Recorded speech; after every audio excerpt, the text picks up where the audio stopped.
yang semakin terhubung, ada satu hal yang tidak bisa kita blokir. Bukan spam, bukan penipu, tapi sesuatu atau seseorang yang seharusnya sudah tidak ada. Ini adalah kisah nyata dari seorang pria muda di Yogyakarta yang menerima pesan dari mantan kekasihnya 2 minggu setelah ia menghadiri pemakamannya. Namanya Andi, 24 tahun, mahasiswa semester akhir di salah satu kampus swasta di Yogyakarta. Ia menjalin hubungan dengan Dina, seorang mahasiswi seni, selama 3 tahun. Hubungan mereka tidak mudah, sering bertengkar, putus nyambung, tapi tetap saling mencintai. Hingga suatu malam, 2 bulan lalu, mereka putus untuk terakhir kalinya.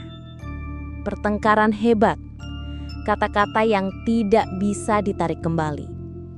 2 minggu kemudian, Dina meninggal dalam kecelakaan motor di Jalan Solo, Yogyakarta. Hujan deras, jalanan licin, helm tidak terkunci. Andi datang ke pemakamannya, tapi tidak berani mendekati peti. Hatinya penuh penyesalan. Malam itu, tepat 14 hari setelah pemakaman, Andi sedang duduk sendiri di kamar kos. Jam menunjukkan pukul 23.47. Tiba-tiba, ponselnya bergetar. Notifikasi WhatsApp dari nomor yang sangat ia kenal. Nomor Dina. Pesan 1. Hai, kamu sibuk? Andi mengira salah kirim. Mungkin teman Dina yang pakai nomornya. Tapi tidak mungkin. Nomor itu sudah lama tidak aktif. Ia balas. Ini siapa? Detik kemudian, pesan 2. Aku, Dina. Kamu marah ya waktu itu? Darah Andi membeku. Nafasnya tersendat. Ia menatap layar, berharap ini mimpi. Ia cek riwayat panggilan. Nomor itu benar-benar tidak pernah menyala sejak 2 minggu lalu. Tapi sekarang aktif. Ia tidak membalas. Matikan ponsel, tidur dengan lampu menyala.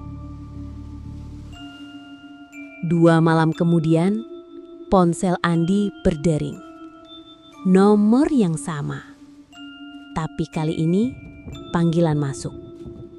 Ia tidak angkat, tapi panggilan berlangsung selama 7 menit tanpa suara.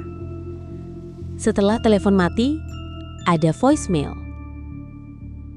Kenapa kamu gak jawab? Aku cuma mau bilang, aku gak marah. Tapi kamu harus datang ke sini. Aku kedinginan.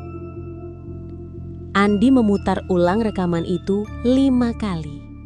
Setiap kali suaranya terdengar lebih dekat.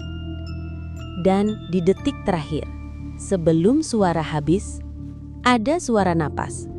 Seolah seseorang berdiri di belakangnya.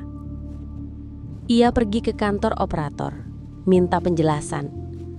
Petugas bilang, nomor ini sudah dinonaktifkan sejak 15 hari lalu. Tidak mungkin bisa menelpon.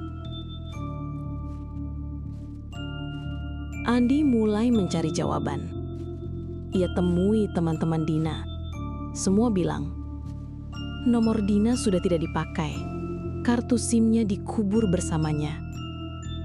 Ia pergi ke makam. Bunga masih segar. Ada jejak kaki di tanah, seolah seseorang baru saja berdiri di sana. Lalu, malam itu, ia menerima foto dari nomor yang sama. Ini tempat terakhir aku. Tapi, aku tidak sendirian. Andi tahu itu lokasi kecelakaan. Tapi foto itu diambil dari sudut yang tidak pernah dirilis media. Hanya polisi dan keluarganya yang tahu. Ia mulai percaya. Ini bukan prank. Ini bukan hack. Ini Dina. Atau sesuatu yang mengaku sebagai Dina. Malam ketujuh, hujan turun lebat. Seperti malam Dina meninggal. Ponsel bergetar. Pesan demi pesan masuk satu persatu. Aku di sini, di depan pintu. Buka, aku butuh tempat menghangat. Kamu janji akan selalu melindungiku. Andi menatap pintu kamar. Tidak ada suara, tapi gagang pintu perlahan bergerak. Ia ambil salinan Al-Quran yang selalu ia bawa. Berdoa, meminta perlindungan. Tiba-tiba, ponsel mati, lampu padam. Dan dari kegelapan, suara langkah kaki mendekat. Andi berteriak, "Dina, jika kamu benar-benar di sana, katakan kata terakhir kita." Hening. Lalu, dari sudut kamar, suara itu terdengar pelan. "Maafkan aku." Kata terakhir mereka sebelum putus. Tidak pernah diucapkan di depan orang lain.